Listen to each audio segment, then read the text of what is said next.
I've decided to visit all the US state capitol buildings. It's a new personal challenge. Let me tell you why. You see, I'm an early retiree, and as an early retiree, I was previously a lurker on different early retirement websites, YouTube channels, and online forums such as Reddit's Fat Fire subreddit. But when I was an avid reader on those resources, a conversation that always seemed to come up was essentially, I retired, now what? I have time and money, but nothing to do. In other words, lots of early retirees lack purpose. And you could call it their so-called dark side of early retirement, especially if they never had children, are empty nesters, or aren't in a relationship with someone who shares their life. I became an early retiree in January 2020, and you know what happened during the following summer, the virus. So it took me a while to figure out what I wanted to do as well, and because I was limited in where I could travel, those same thoughts were almost my very own. But you see, the true gift of early retirement is financial freedom. And when you are free to do almost anything you want and have the money to do it, you're only limited by your imagination. You can work, you can not work, you can get great at a hobby, you can get great in the gym, you can travel, or you can do it all. How much you do and when is scalable based on your health and the actual amount of money you have in retirement. So the problem to not knowing what to do in retirement is a matter of using your imagination to come up with creative ways to spend your time. Then it's just a matter of doing it. I have a personal saying in life that says, you will never get bored with life as long as you give yourself something to look forward to. This applies to everyone, not just early retirees. So when I got bored last month, I decided I'd start traveling. But where to, I thought. And that's when my imagination kicked in.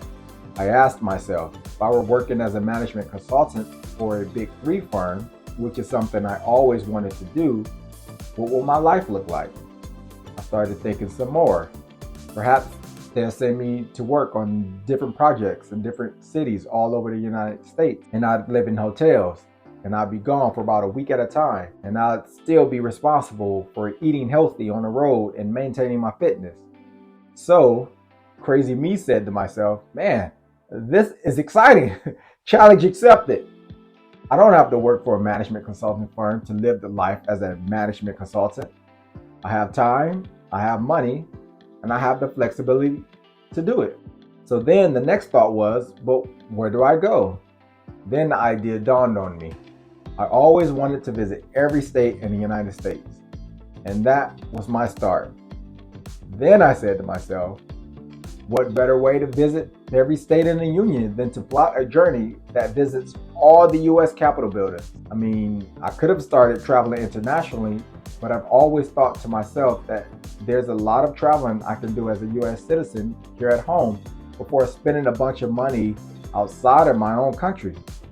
The United States is vast and very diverse, and you could bet that whatever you could find outside the United States, you can probably find it here, metaphorically speaking, of course. If you're a man-made structural history buff, you might not find anything that was built before the 1500s in the United States, but you can find many other symbolic and historical structures like Mount Rushmore, the Washington Monument, the Space Needle, the Hoover Dam, and of course, all the state capitol buildings.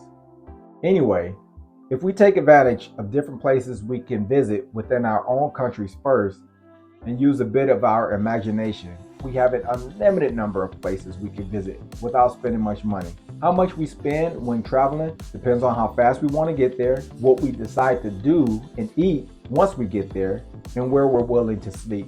So that's what I've been doing. I've begun driving and flying to different US state capitol buildings with the goal to visit all 50 capitol buildings.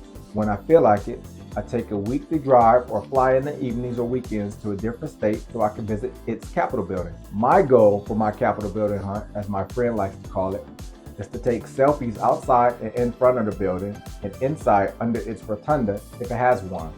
Will I be able to visit all 50?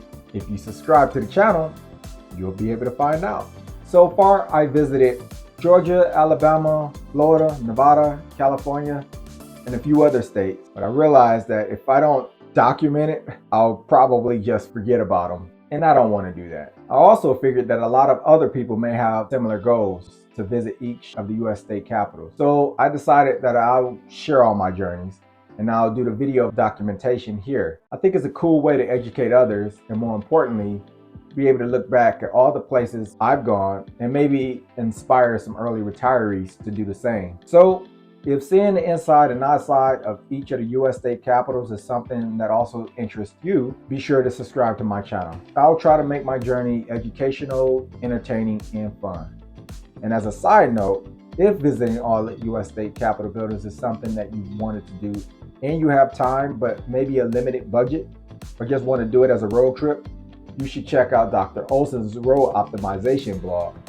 In his blog post, he shows how you can visit all 48 of the state capitals in the contiguous US in only 8.5 days by optimizing your road trip according to his algorithm.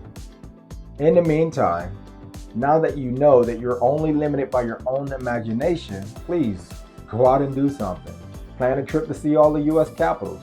Plan a trip to see all the national monuments. You can do it. And now that you're hopefully inspired, remember, go out and go travel. You have everywhere to go see.